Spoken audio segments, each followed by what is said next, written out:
नमस्कार दोस्तों। आज हम आपके लिए लेकर आए हैं चीन की एक और लोक कथा जिसका नाम है जादुई नाशपाती का पेड़।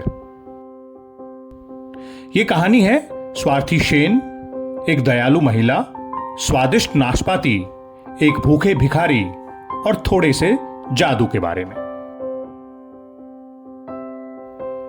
शेन एक छोटे से घर में रहता था, लेकिन उसके पास एक बड़ा बगीचा भी था। उस बगीचे में एक पेड़ था। उस पेड़ पर बहुत मीठी और सुनहरी नाशपातियां उगती थी। शेन के लिए वो नाशपातियां बहुत सारी थी, लेकिन वो उन्हें बाकी लोगों में बांटना बिल्कुल नहीं चाहता था। वो सोचता था कि मैं इन नाशपातियों को बाजार में जाकर बेचूंगा और उनसे बहुत सारे पैसे कमाऊंगा। फिर एक दिन शेन ने नाशपातियों को एक लकड़ी के बक्से में भरा और वो बाजार की ओर चल दिया।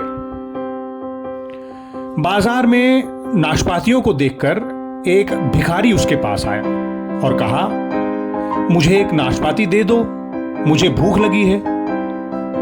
शेन ने पूछा, क्या तुम्हारे पास पैसे हैं? तो भिखारी ने कहा, मेरे पास पैसे तो नहीं हैं। शेन ने उसे डांट कर कहा, तो फिर जाओ यहां से।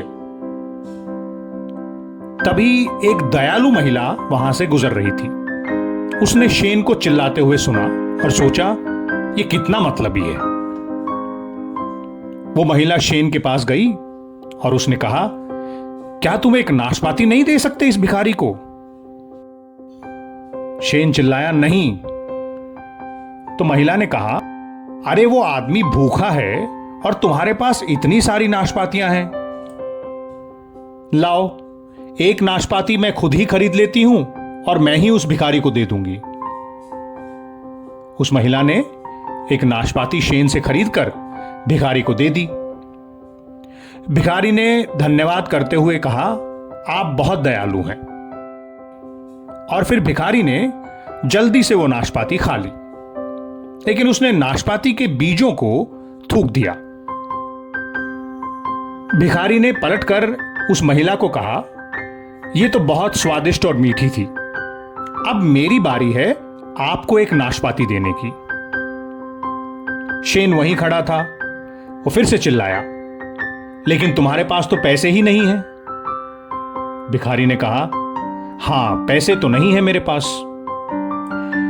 उस महिला ने अपना सिर हिलाकर पूछा, तो फिर तुम्हें कैसे एक और नाशपाती मिलेगी? भिखारी मुस्कुराया और कहा, रुकिए, मैं अभी आपको दिखाता हूं। अब वहां भिखारी को देखने के लिए भीड़ भी इकट्ठी हो चुकी थी। भिखारी ने जमीन में एक छोटा सा गड्ढा खोदा और उसमें एक बीज को गिरा दिया।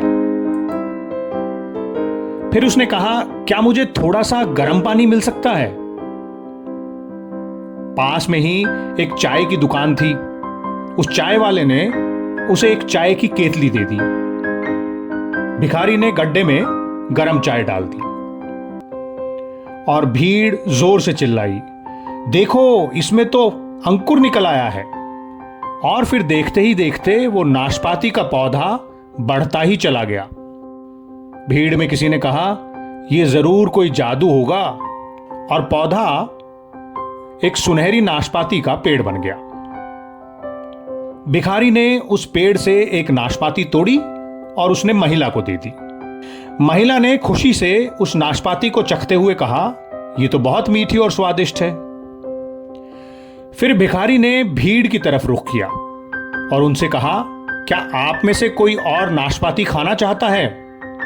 सभी लोग चिल्लाए, मुझे खाना है, मुझे खाना है। तो भिखारी ने एक के बाद एक नाशपातियां तोड़नी शुरू की और लोगों में बांट दी। थोड़ी ही देर बाद पेड़ पर एक भी नाशपाती नहीं बची। स्वार्थी शेन को भी एक नाशपाती मिली और उसने मन ही मन सोचा, ये तो काफी स्वादिष्ट है। अब भिखारी की तरफ कोई नहीं देख रहा था।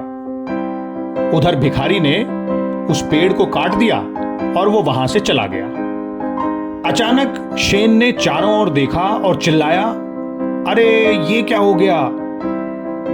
दरअसल उसकी सारी नाशपातियां गायब हो चुकी थी और उसके लकड़ी के बक्से के टुकड़े चारों तरफ बिखरे हुए थे। शेन जोर से चिल्लाया, अरे ये तो उस भिखारी की एक चाल थी। जिन नाशपातियों को उसने उठाया था वो सब मेरी थीं।